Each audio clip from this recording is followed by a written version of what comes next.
So we've got this, and with CG renders, they tend to come out quite sharp. So it's always good to just drop down a blur node, and in this case, we just want to blur a couple of pixels to take that kind of perfection off of it, so it feels less CG.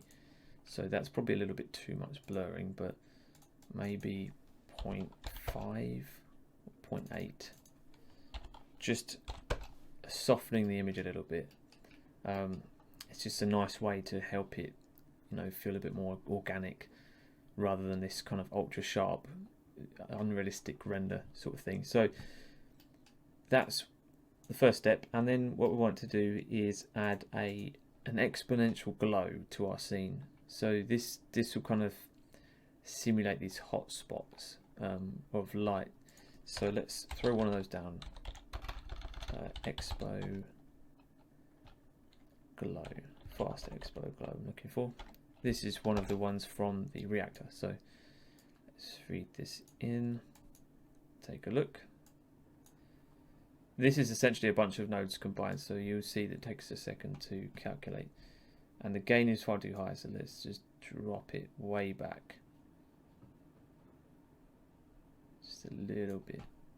So you see it's just brightened the image, it's given these hot spots. But we don't want it to push too far really. We want to just be very subtle, because we're going to layer this kind of effect up. So let's try 0.4. Yeah, maybe 0.4 will do the job for now. So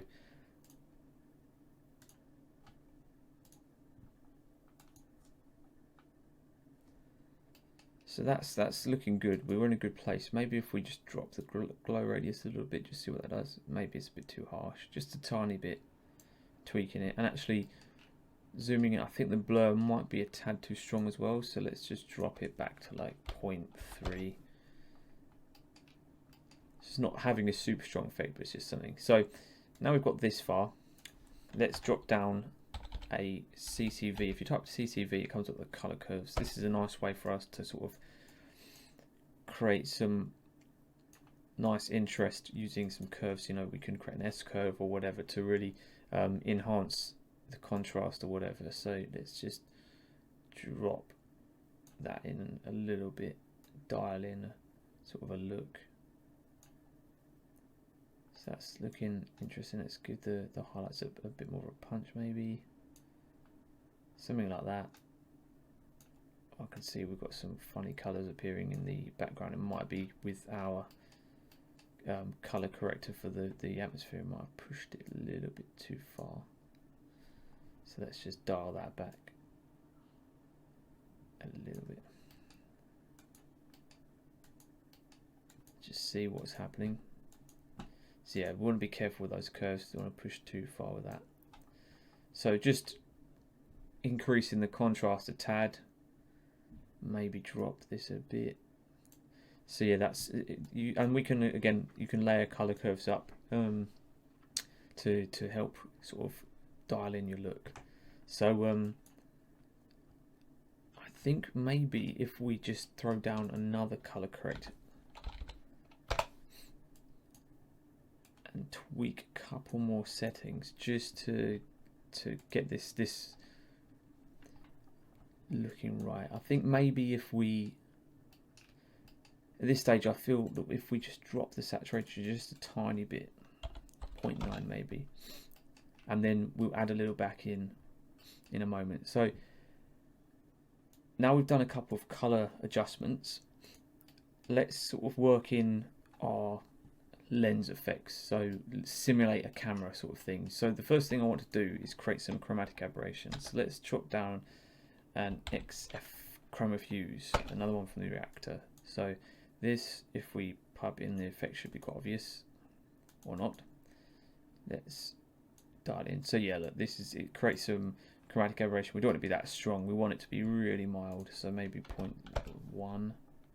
Even that might be too strong. I mean, it's quite obvious on the edges, you can see, but maybe 0.018, just kind of like a slight lens effect there.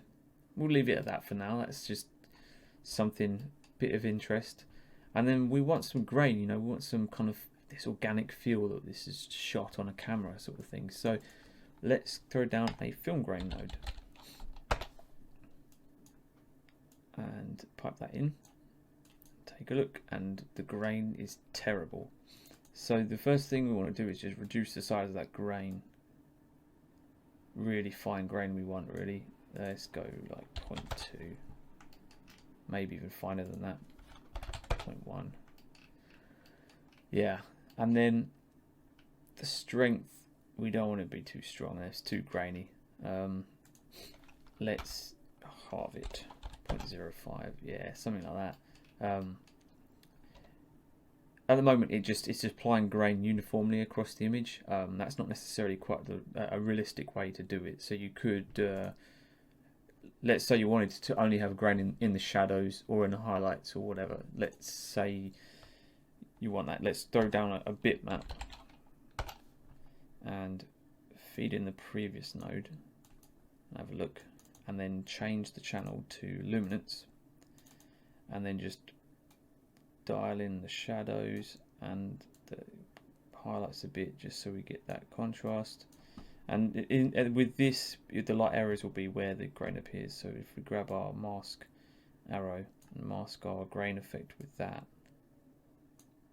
and view what we've done, you'll see it's all the highlight areas that are getting the grain. And then if we go to sort of a mid-tones to shadows, you'll see that there's not much going on. And if you invert the bitmap, click the invert, then all of that is gone from the highlights, but you're getting it in the shadows. So that's a way to control where you've got it if you want to, but let's just leave it uniform for now and get rid of that. So we just got a uniform grain going on. So that's quite cool. And now we're getting towards the end of, you know, this how we're getting the image to look. But we want it to have, you know, it's kind of like a nice low sun in the sky. We can see casting shadows. So we want to just punch up that sun effect. So what I'm going to do is I'm going to create a group of nodes to achieve this. So the first one will be hotspot. And this, if we feed this in, we'll see what this does immediately. Just creates this sort of area of bright light, but it dodges the image basically, and we want this to be quite large, so let's just increase the hotspot size. Let's move it a little bit up the image. It looks terrible right now, but what we're going to do is just reduce the primary strength by a great deal. So we want to just have it to say, so it looks something like 0.1, what I've got here. And this is just going to help make this part of the image a bit punchier. And then on top of that, what we'll do is to then just, now, because as you remember, we went into our color correct and color curves. We took a bit of the saturation out, etc. Well, now we want to just dial that in a little bit more with another curves node, now that we've got to this stage. So let's go ahead and do that.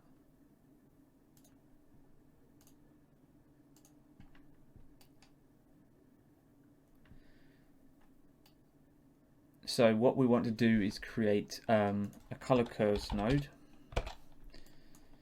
and pipe that in.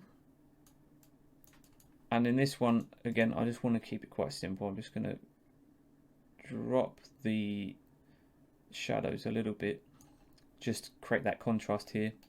And then I want to create one more, and this one's going to be to just kind of give us a bit more of a look to the image, so like a more tealy kind of feeling to it. So let's turn off the green channel, and let's dial the red down, so turn off the blue as well.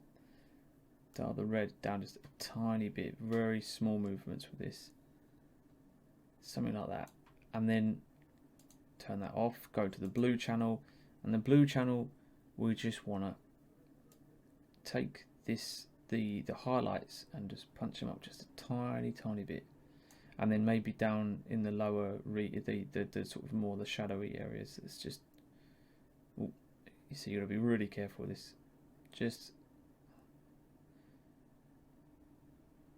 push it back a little bit. Let's see what that looks like compared. Yeah, so we've just pushed those colours, that sort of tealy kind of colour in there just a little bit. Just a small tweak, but just helps us get that look in there. And now let's just finish off with a couple of tricks. So the first one I want to show you is using a gradient. So if we create a background, type in BG and the background will come up, and just view that in the viewport. If we change it to gradient, one end of the gradient we want to be quite a dark colour, dark shadowy kind of cool blue. So maybe let's push that more towards the teal, sort of a really dark, yeah, something like that. And then the lighter end, we want this to be a nice sunny goldeny kind of colour. So something like, let's push it more towards the red, get a bit more orange. Something, yeah, something like this is good. And then let's change the gradient type to radial. And actually we're going to want to swap the ends of these colours actually, so that, yep. And move this to where our sun, kind of our hot spot would have been in our image.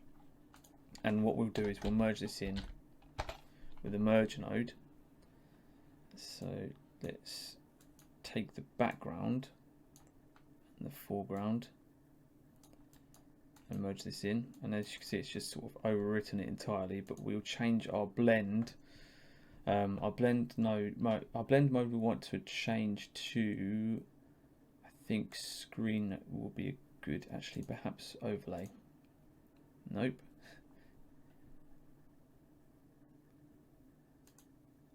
Screen it is. Let's change it to screen. And it's kind of a little bit overpowering at the moment, so perhaps we can control the effect a little bit with our bitmap. So let's dial it in a bit with using luminance in the bitmap node. So chuck down a bitmap, break the connection, and we're going to use our existing image, change the channel to luminance, and let's push our shadows a little bit. And so if we feed our mask, you can see we've got the effect, but it's not kind of going over the entire image. But it's a nice effect. It just gives us this warmer glow here, makes it a bit cooler over here. So that's a nice way to sort of push the image, and you could make it punchier. And in fact, perhaps that's what we could do. But first, if we throw down one more node to help us simulate our lens, it will be a lens distort node.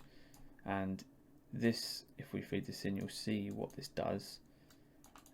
Just add a little bit of lens distortion essentially. So if we change the mode back to distort, because by default it's undistort, and then go to our lens distortion model, if we increase our not our curvature, rather, if we increase our distortion,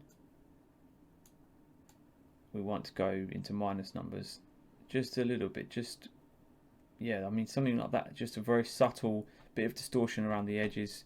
It kind of goes hand in hand with the chromatic aberration we were doing, so it's a subtle effect, and you know you probably could do without it, but it just, again, it just layers up these little effects that simulates a lens. So lens distort is another nice one for that. And then finally, I think perhaps one final node, not necessarily needed, but let's throw down one more, curves, and just experiment just to see if we can squeeze a bit more out of the image perhaps. So let's just see what happens if we really push the values. I mean, some of this is a little bit too far. I just want to see what we get.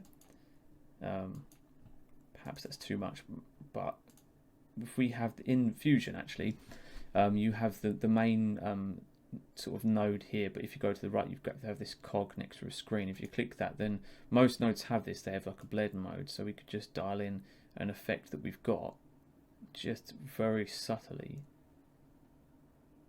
So something like that. That's a good, I think we've got the image to a good place. And now all we need to do is just prepare it for rendering. So it's as simple as throwing down, like in Nuke, you just throw down it won't be a write node, it's a write node in Nuke. In Fusion it's called a saver node. So we just want to choose where we're going to save it. I've already created a folder for go up a level called comp, and in that folder you just want to save, for example, I've got it saving as TGAs. Now I recommend saving as TGAs. You could save, it's good to save it as a high quality format, so you know you want to save it either DPX or TGAs or TIFFs, something along those lines. I think TGAs are a good sort of middle ground. It depends what you're going to be doing with it afterwards, but in this case what we will do is we will save this out as TGAs. You want to write in your your file name and underscore and then .tga, and